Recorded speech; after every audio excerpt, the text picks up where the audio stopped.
నేను ఈరోజు మటన్ వండుతున్నాను.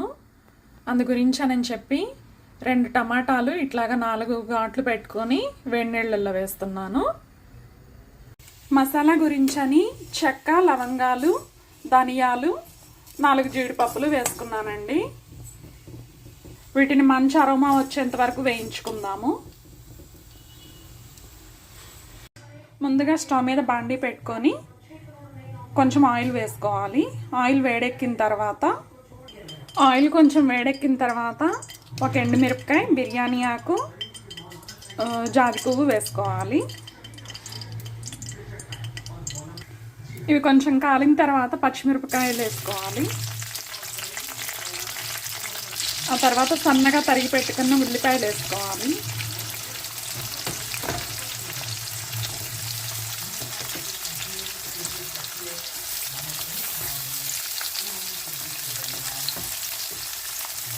ఉల్లిపాయలు, పచ్చిమిరపకాయలు బాగా వేయించుకోండి మంచిగా.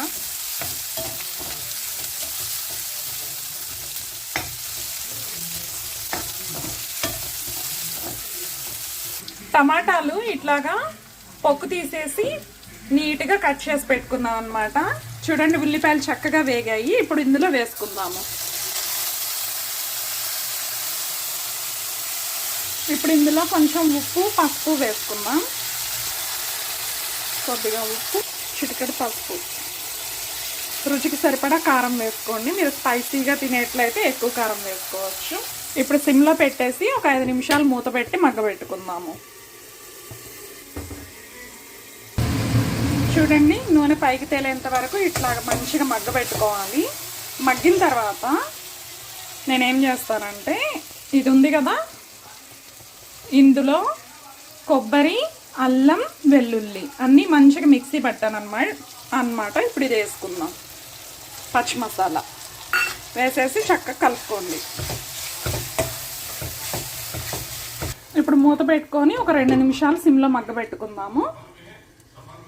మసాలా అడుగంటకుండా కలపెట్టుకోవాలి. ఒకసారి మూత తీసి 2 నిమిషాల తర్వాత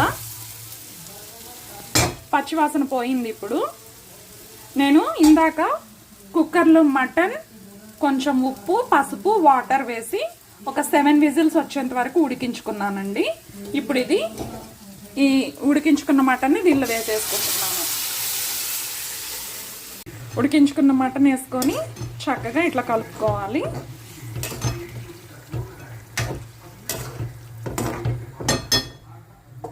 ఒక 5 నిమిషాలు మూత పెట్టి ఉడకబెట్టుకుందాం మళ్ళీ. ఎంత కలర్ఫుల్గా ఉందో కదా. ఇప్పుడు ఇందులో మనం గరం మసాలా వేసుకుందాము. గరం మసాలాలో నేను ఏమేమి వేసానంటే, లవంగాలు, దాల్చిని, కొంచెం ధనియాలు, జీడిపప్పు అన్నీ వేయించాను. రోస్ట్ చేసి మిక్సీ పట్టాను అన్నమాట. ఆ పౌడర్ వేస్తున్నాను. మసాలా వేయగానే అసలు ఎంత మంచి వాసన వస్తుందో. Really I love it. కొంచెం టేస్ట్ చూద్దాం ఇప్పుడు.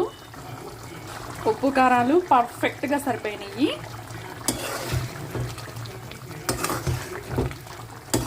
మంచిగా కలబెట్టుకొని కొంచెం పుదీనా వేస్తాను. ఈ పుదీనా మా గార్డెన్లోనే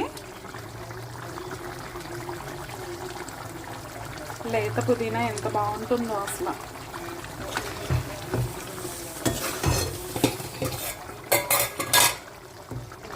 అంతే అండి, మటన్ రెడీ అయిపోయింది. రైస్ వండుకొని మంచిగా రైస్, మటను తినేసేయండి. అదిరిపోద్ది. వేడి అన్నంలో మటన్ వేసుకొని మంచిగా ఎంజాయ్ చేయండి. కొంచెం నిమ్మకాయ వెనుకొని తింటే అదిరిపోతుంది.